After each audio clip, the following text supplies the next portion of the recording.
नमस्कार दोस्तों, good evening, back to my channel, welcome back to my channel. मुश्किलों से भाग जाना आसान होता है। मुश्किलों से भाग जाना आसान होता है। हर पहलू जिंदगी का इम्तहान होता है। हर पहलू जिंदगी का इम्तहान होता है। डरने वालों को मिलता नहीं कुछ जिंदगी में। लड़ने वालों के कदमों में जहान होता है। लड़ने वालों के कदमों में जहान होता है। नमस्कार, मैं कृष्णकांत शुक्ला आपका स्वागत करता हूं अपने ब्लॉग में। हम आ गए हैं इवनिंग के लिए, वॉकिंग के लिए। आज मॉर्निंग में मैं आपको अपडेट नहीं कर पाया, काफ़ी जल्दी में था। दिन अच्छा बीता, शाम की सुनहरी शुरुआत, और ये ब्लॉग आपके लिए मैं रिकॉर्ड कर रहा हूँ। ये छोटी सी 2 लाइनें याद आ गई, इसलिए मैंने आपके साथ ये शेयर किया। इस इवनिंग ब्लॉग में मैं आपको बस यही बोलना चाहूँगा कि अपने आप की शक्ति को पहचानिए। एक छोटी सी कहीं कोई प्रयोग हुआ था, मैंने किसी पत्रिका में पढ़ा था, वो छोटी सी घटना आपके साथ शेयर करूँगा। हो सकता है आप में से कुछ लोगों को पता हो। एक बार वैज्ञानिकों ने एक प्रयोग किया। 5 बंदर लिए, उन बंदरों को एक पिंजड़े में डाला। उस पिंजड़े में ऊंचाई पर कुछ केले लटका दिए, और जैसे ही कोई बंदर उन केलों को लेने जाता था तो ऊपर से वो उनको डंडे मारते थे। ऐसा करने के बाद में बारी बारी बंदरों ने प्रयास किया और उनको केले नहीं मिले। जब भी वो केले लेने जाते तो जोर जोर से उनको डंडे पड़ने लगते। 1 या 2 दिनों में ही बंदरों को समझ में आ गया कि जो भी ये केले लेने जाता है तो वहाँ से हमें डंडे पड़ते हैं, इसका मतलब हमें केले नहीं लेने हैं। कुछ दिनों बाद उन्होंने उस पिंजड़े में से 2 बंदरों को रिप्लेस कर दिया जिनको ये अनुभव हुआ था। और जब वो नए बंदर केले लेने जाने लगे तो बाकी के 3 बंदरों ने उन दोनों बंदरों की टांग पकड़ के खींच लिया। जैसे ही वो लेने जाते थे वो टांग पकड़ के खींच लेते थे।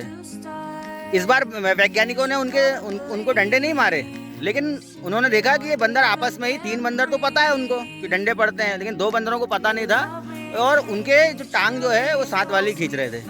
कुछ दिन बाद उन 2 बंदरों को तो कुछ भी पता नहीं था कि ये क्यों खींच रहे हैं, क्या है। उन्होंने कोई प्रश्न ही नहीं किया, वो तो एक जानवर थे। कुछ दिन बाद और 2 बंदरों को रिप्लेस कर दिया गया। अब 1 ही बंदर पुराना बचा था। अब बाकी के जो 3 बंदर थे, 1 पुराना और 2 नए, वो 2 नए बंदरों की टांग खींच रहे थे।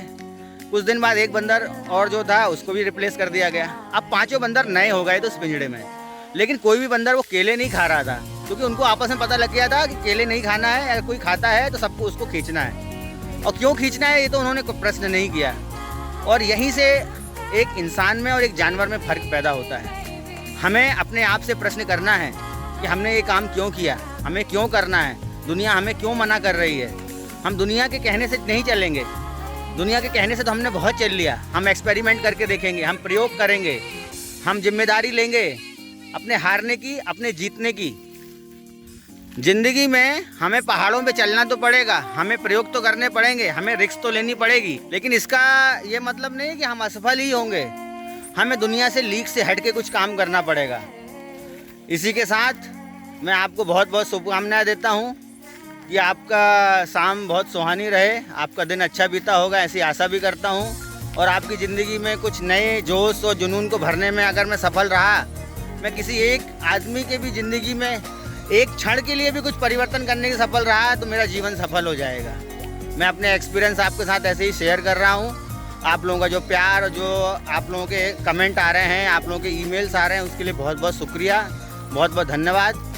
आप ऐसे ही मुझसे जुड़े रहिए, कीप इन टच, और प्रकृति का आनंद लीजिए, अपने जीवन में प्रयोग करिए, चैलेंज एक्सेप्ट करिए। फेल पास होना करने वाला वो ऊपर है, हमें तो सिर्फ कर्म करने पे ध्यान देना है। प्रकृति का आनंद लेते रहिए, जीवन में खुश रहिए, आनंद करिए और एंजॉय करिए। Okay, bye bye, take care, good night, thank you दोस्तों।